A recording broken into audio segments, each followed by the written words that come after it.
Por la señal de la Santa Cruz de nuestros enemigos, líbranos, Señor Dios nuestro, en el nombre del Padre, del Hijo y del Espíritu Santo. Amén.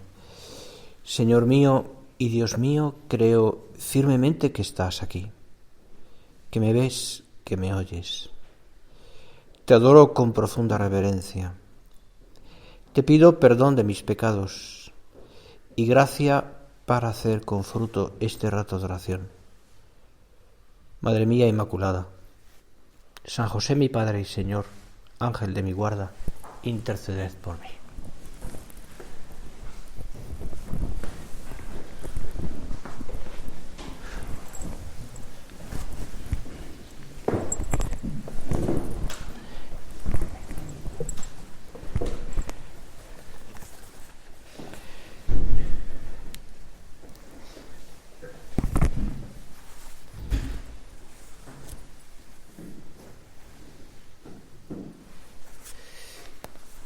En estos días, concretamente en estos domingos, estamos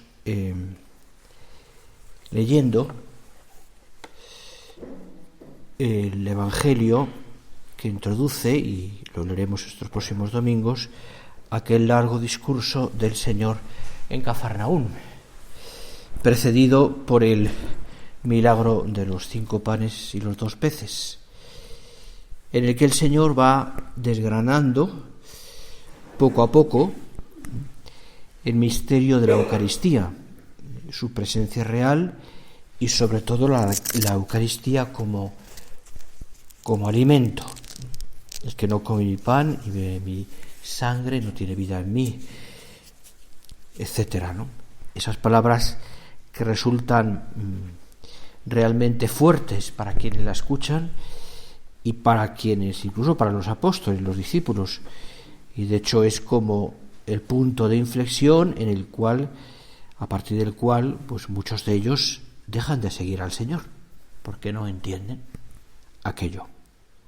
Les resulta una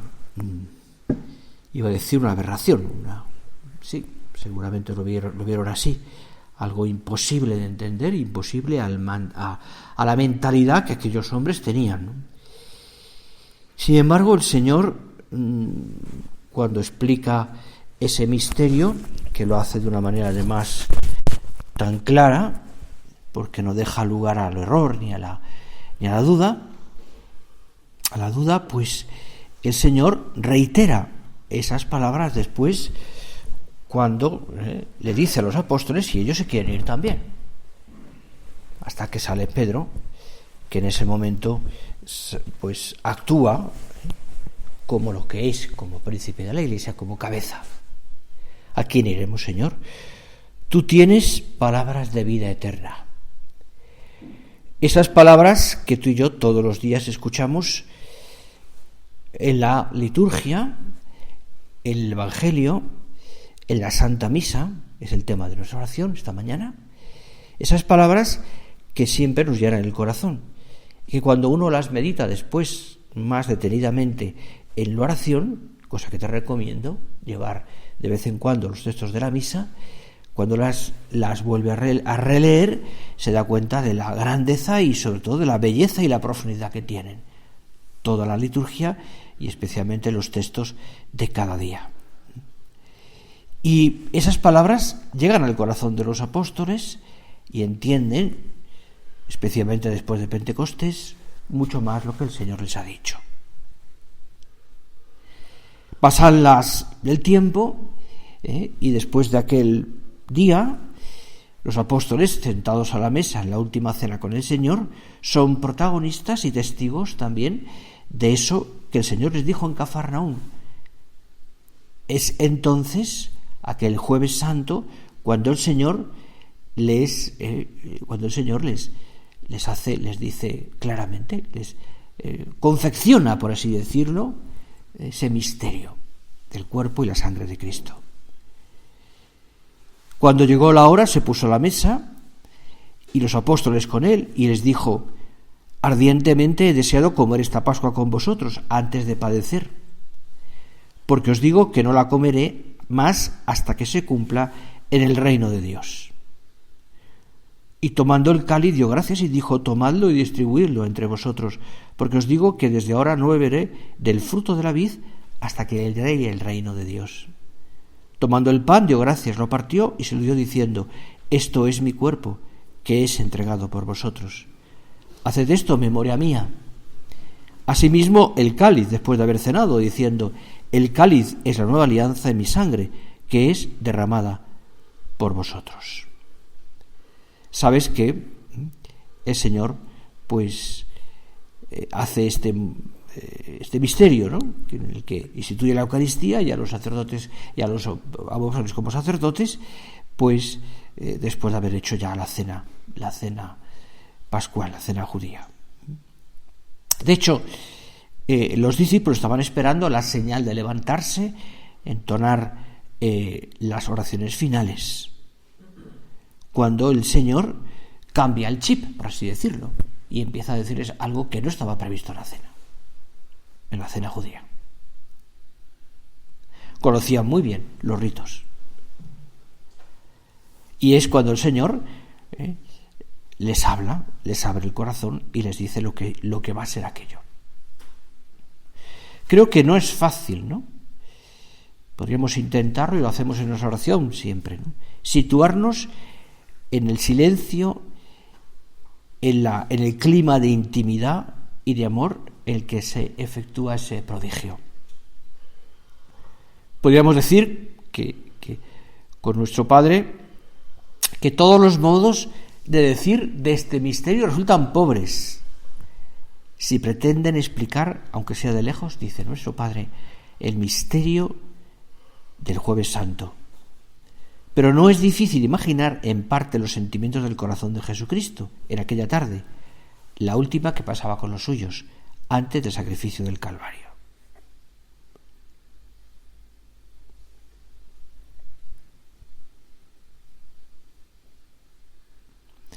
Y así es. Y así es. Nosotros tenemos la fortuna de vivir la Santa Misa todos los días. Y cada día reiteramos, participamos en ese misterio de fe y de amor. Somos partícipes también, porque no solamente asistimos, sino que participamos de ese misterio que es el misterio eucarístico. Nosotros, de alguna manera, y lo veremos después, nos asomamos en el balcón del tiempo, abrimos una puerta en el cielo y asistimos a los acontecimientos del Jueves Santo, cada vez que asistimos, que participamos en la Santa Misa. Ardientemente he deseado comer esta Pascua con vosotros. Y si nos paramos tú y yo a pensarlo, un poco estas palabras tantas veces escuchadas, ¿no?, y comentadas, resulta que a mí, Señor, en mi interior, cuando cada mañana asisto a la misa o cada tarde, no sé, depende de tus horarios de trabajo, a mí, Señor, me falta vivir, o debería tener un corazón más encendido a la hora de darme cuenta de lo que estoy viviendo, participando, o en el caso de los sacerdotes, celebrando. Ardientemente he deseado comer esta Pascua con vosotros. Claro, el ambiente en el que se mueve esta escena es un ambiente muy íntimo. Es la última Pascua. Está inminente la pasión. El Señor quiere manifestar ese corazón grande que tiene, ¿no?, que se desborda. Y para que quede perpetua y eficaz memoria del sacrificio, va a hacer un nuevo milagro. Instituye la Eucaristía. Se cumple aquello que escribía nuestro Padre y que es una realidad también teológica, que se va y se queda. Diríamos que es el momento de la efusión de amor más íntima, de mayor derroche de amor. Está afirmando categóricamente el Señor que bajo aquellas apariencias del pan y del vino está Él mismo, su cuerpo, su sangre, su alma, su divinidad. Y así todos los días, a lo largo de miles de años, en cada sacrificio del altar, en cada misa, se realiza y se repite lo mismo. Piensa, ¿no? Aunque sea, no vamos a hacer el recuento, porque es imposible, desde que fuiste por primera vez, podemos hacer un cálculo así aproximado, ¿cuántas misas has asistido? O cuántas, en mi caso, he celebrado. Conozco un sacerdote en La Coruña, muy amigo, cooperador, muy bueno, que tiene una libretita no apuntando a las misas que celebra, ¿no? Y la última vez que le vi llevaba como 12.000 o 13.000, no sé cuántas. Porque me decía, porque cada misa es distinta. Es distinta en el sentido de que es la repetición de ese sacrificio. Y lo hacía también, me decía, no sino por no acostumbrarse. Por no acostumbrarse. Tú y yo deberíamos decir como nuestro Padre aquellas cosas, aquella palabra, ¿no? Aquella frase: me sobran razones, aquí está la explicación de mi vivir. Es que es muy grande a lo que asistimos, es muy grande lo que celebramos los sacerdotes, es muy grande, es un misterio, ¿no? De fe y de amor, en el que participamos tú y yo todos los días. Me sobran razones, aquí está la explicación de mi vivir. Es verdad que luego hay muchas circunstancias y situaciones en las cuales uno pues, ya tiene mucho callo, por así decirlo, ¿no? Ya son años, ¿no? De asistir, de participar en la misa cada día, ¿no? Son mucho tiempo, ¿no? En el que pues el minuto heroico, empezar el día, la oración de la mañana, estar más o menos con la cabeza no se sabe dónde, y muy dormidos o no dormidos, ese momento de la mañana en que es difícil hacer todo porque todo cuesta un poco más, y llegamos al misterio de la Eucaristía y estamos como a veces empanados, pensando no sabe qué, o sin pensar en nada, que sería la mejor manera de definir empanados, sin pensar en nada. Pensar en nada. ¿En qué piensas? No lo sé. En nada. En nada. Me decía otro día una supernumeraria, cuando le preguntaba a su marido ¿en qué piensas? Decía siempre contestaba igual, en nada. Pues pasa eso a veces, en nada. Estoy aquí. No es poca cosa, estar allí.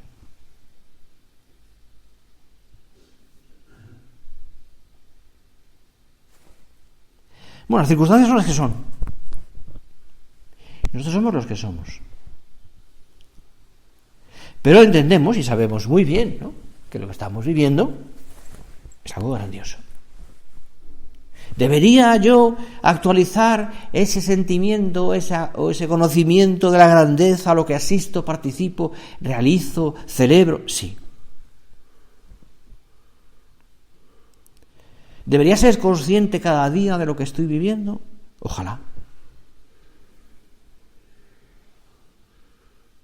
Porque la misa, la Eucaristía, el sacrificio de la cruz, realizado incoherentemente en la misa, tiene que ser, lo he oído muchas veces, el centro, el punto de referencia de mi día y de cada una de mis acciones. Ojalá vivamos aquello de vivir el día en dos partes. Ojalá tengamos el punto de referencia de la misa que voy a celebrar. Me decía aquí en Teruel, hace muchos años, un sacerdote santísimo que ya fue al cielo, ¿no? Me decía cuando empezaba a celebrar en las parroquias que tenía el fin de semana, pues 3, 4 misas a veces, ¿no? Cosa que en principio no debe hacer, pero a veces no hay más remedio, ¿no? Pues me decía, yo siempre cuando llego a la tercera misa y ya estoy cansado y la homilía evidentemente repite la misma porque el público es distinto, ¿no? A veces se esforzaba y preparaba una homilía distinta para cada misa, pero bueno. Y me decía, a mí lo que me anima, lo que me ayuda es pensar que esa gente que tengo, que para esa gente que tengo delante, que a lo mejor eran 4 ancianas o lo que fuera, ¿no?, en pueblos de la montaña, me decía, para ellos, para ellas, es su misa. La misa de ese día, de ese domingo. Y eso le ayudaba, ¿no?, a actualizar lo que estamos hablando. De alguna manera, si uno lo piensa y le da vueltas un poco más, se va dando cuenta de que allí, es verdad, encuentra el modelo perfecto de su entrega. Allí está Cristo, palpitante de amor. En una especie de aparente inactividad, ¿verdad? Pero ofreciéndose constantemente al Padre. En adoración, en acción de gracias, en reparación por nuestros pecados y también en impetración de dones, en petición. De alguna manera a mí, tú, Señor, me estás impulsando permanentemente y gozosamente a dedicar mi vida entera a través de ese sacrificio eucarístico al bien de las almas, a mi salvación, a mi santidad y al bien de las almas.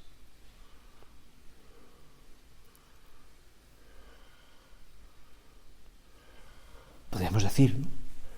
Y de aquí la grandeza, que cada celebración eucarística es celebración del gran sí dirigido por Cristo al Padre.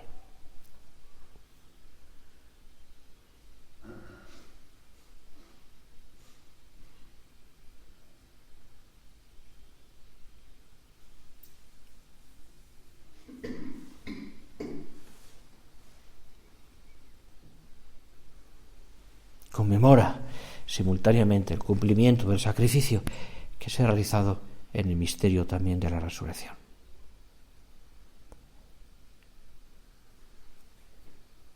La Iglesia, ¿no?, lo refleja de tantas maneras. Fijaros si hemos leído cosas, ¿no?, encíclicas, documentos, ¿no?, de la Santa Sede donde incide en esto y donde nos recuerda, ¿no?, pues el valor de la misa, la importancia de la Eucaristía, el darnos cuenta, ¿no?, y es una cosa que yo lo he pensado muchas veces, ¿no?, que ¿qué sería de nuestra fe sin la Eucaristía, sin la presencia real del Señor?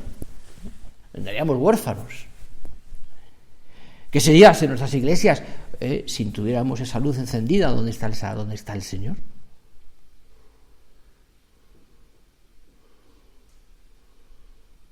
¿Qué sería? Como pasa en algunas otras profesiones religiosas, los protestantes, ¿no? No hay sagrarios. No está habitada aquella iglesia, aquel templo. No hay presencia viva de Dios. Nuestra fe nos dice, ¿no?, que ahí está Cristo entero, que ha venido a nosotros en la Santa Misa.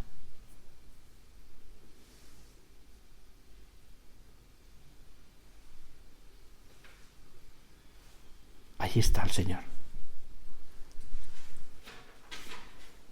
Ahí está el núcleo incandescente y el corazón de la Iglesia.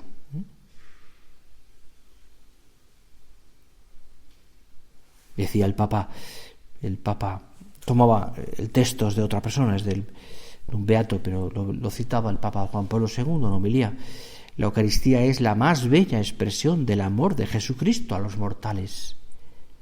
Por ella vive con nosotros siempre y en todas partes. Nos habla a toda hora y con su palabra nos ilumina, con su consejo nos guía, con su fuerza nos sostiene, con su virtud nos santifica, con su amor nos embriaga santamente y con su presencia nos consuela.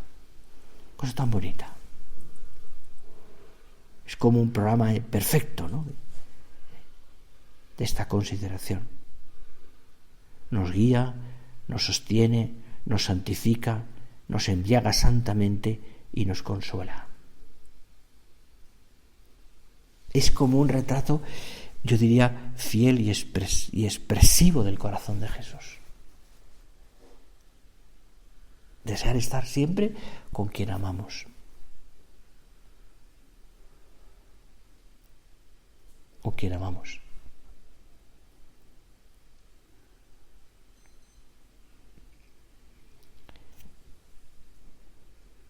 Es un misterio. Si nosotros nos metemos en la Eucaristía, nos metemos en la celebración de la misa, y nos vivimos esa Eucaristía y nos llenamos de estupor, deberíamos llenarnos como de estupor, ¿no?, es decir, de asombro. Es importantísimo, ¿no? el que no perdamos la capacidad de asombro, ¿no?, ante este misterio. Es decir, lo que te decía antes, la rutina, ¿no?, el emparamiento mañanero, ¿no?, que nos lleva a veces a no saber ni dónde estamos, ¿no? Hay que huir, hay que desterrar la rutina para vivir la misa con ese asombro de la persona, del niño que recibe a Jesús por primera vez, por ejemplo.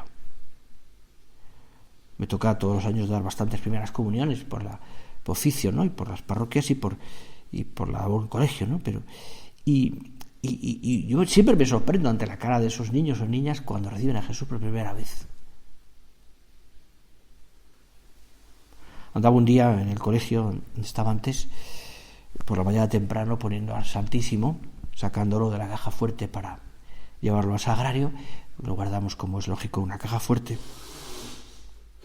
Y en eso que estaba yo llevando al Santísimo, un recorrido muy corto, por detrás de mí se acercaron dos niñas pequeñas de primero de primaria o cosas así, y sin dejar de mirarme me pararon: ¿qué haces?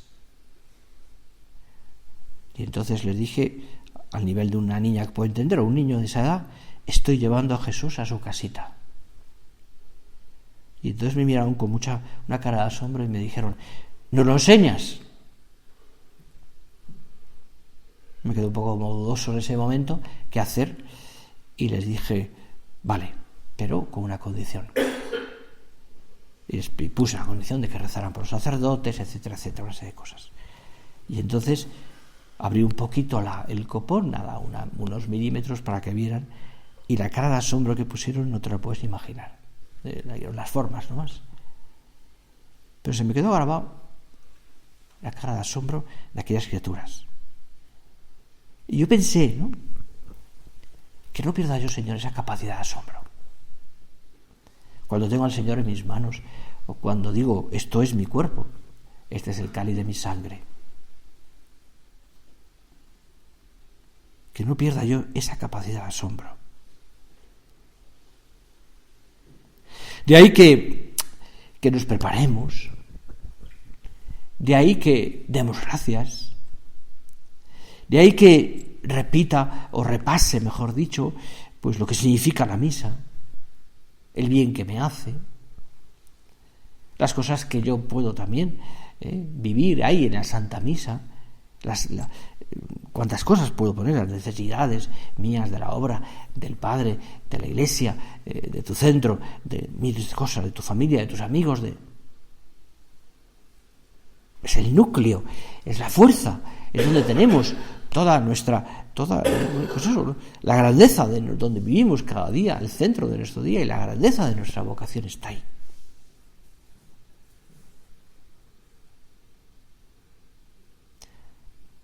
Hace años aquí en Zaragoza, en una primera misa, un sacerdote, había un cura muy mayor, tan mayor iba a decir, que había coincidido con nuestro padre en el seminario. Ya falleció hace años. No podía prácticamente moverse, de hecho, estuvo ya esperándonos a la procesión de entrada en el presbiterio. Cuando acabó la misa, la primera misa aquella solemne, en la sacristía, aquel hombre estaba conmovido.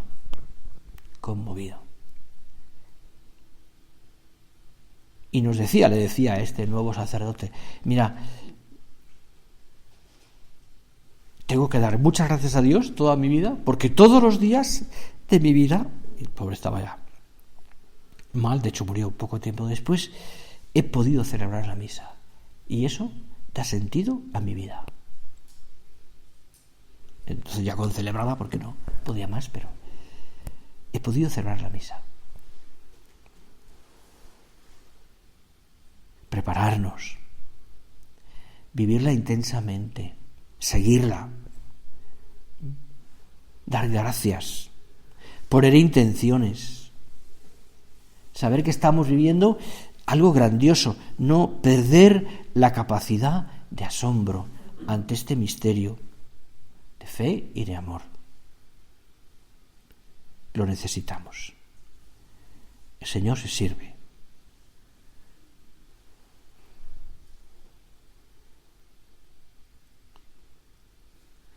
Como aquellos primeros cristianos, que se adueñe totalmente de nuestras vidas. Leéis el testimonio de San Justino del siglo II, principios del siglo II, recogido también en el Catecismo de la Iglesia Católica, donde escribe la misa, aquellas primeras asambleas, aquellas primeras misas, sacrificios, y es exactamente igual que ahora. Aquellos primeros cristianos vivían la misa de tal manera que la preparaban con tanto cariño, la vivían ardientemente. Tenemos hambres de ti, Señor. Queremos hacer de nuestras personas cada día una digna morada, en la que tú puedas derramar abundantemente tu gracia, sin que se rompa el vaso de mi alma.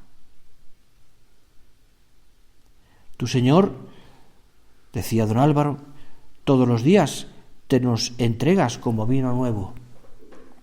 Y nosotros no te podemos recibir con las disposiciones antiguas del hombre viejo. Nos tenemos que renovar todos los días, de tal manera que al recibirte no se produzca una catástrofe, sino una maravilla para la vida eterna. Vino nuevo todos los días, seguía diciendo. Gracias nuevas, bendiciones nuevas, que recibiremos con ánimo nuevo también y con una lucha nueva, presentándonos con una vestidura nueva cada día, la de nuestra lucha renovada. Este es texto de una acción de gracias de don Álvaro.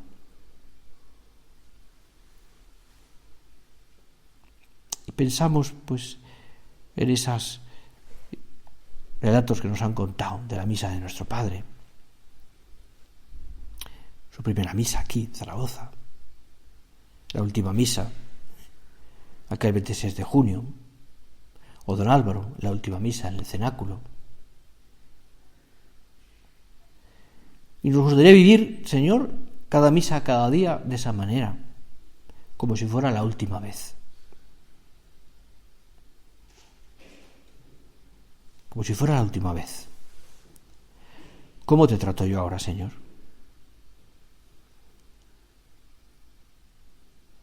Contaba don Javier que el último jueves santo de la vida de nuestro Padre, Corpus Christi, de la vida de nuestro Padre, ya sabéis que al final prácticamente no veía, y hicieron un misal con letras grandes donde estaba la misa de la Virgen, la misa de difuntos. Y aquel día del jueves santo, al pie del altar, al empezar la misa, le preguntó a don Javier, que le ayudaba, ¿qué misa me has puesto? Corpus Christi. Y le dijo, Padre, la de la Virgen creo que le puso, no recuerdo bien, usaba esas dos. Entonces le miró y le dijo, cambia los misales y ponme la del Corpus Christi, que aunque me cueste, quiero celebrar esa misa. Y le añadió, le quedaban unos días, unas semanas de vida, hijo mío, ayúdame a ser piadoso. Ayúdame a ser piadoso. Estaba aprendiendo a vivir la misa hasta el final de su vida. Tú y yo también aprendemos a vivir la misa. Participamos de ese misterio, también pensando en el bien, en lo mucho que el Señor espera de nosotros, de ti y de mí. También. Vamos a terminar nuestra oración. Y como siempre nos dirigimos a San José en primer lugar, en este año. Qué bonita es esa oración que rezamos los sacerdotes, ¿no? Antes de la misa, y que la tienes ahí, los misales, pidiéndole a San José que nos ayude a tratarle como él le trató, con detalles tan pequeños, ¿no? Como dice ahí. Y qué modo tan bonito, se lo decimos a la Virgen también, para que ella nos ayude a vivir la Eucaristía como ella lo vivió y a recibirle como ella lo recibió. Así lo decimos en la comunión espiritual. Ojalá que con María y José sepamos vivir cada día mejor la misa. Vivamos de la Eucaristía y sea para nosotros de verdad en nuestra vida centro y raíz de toda nuestra existencia.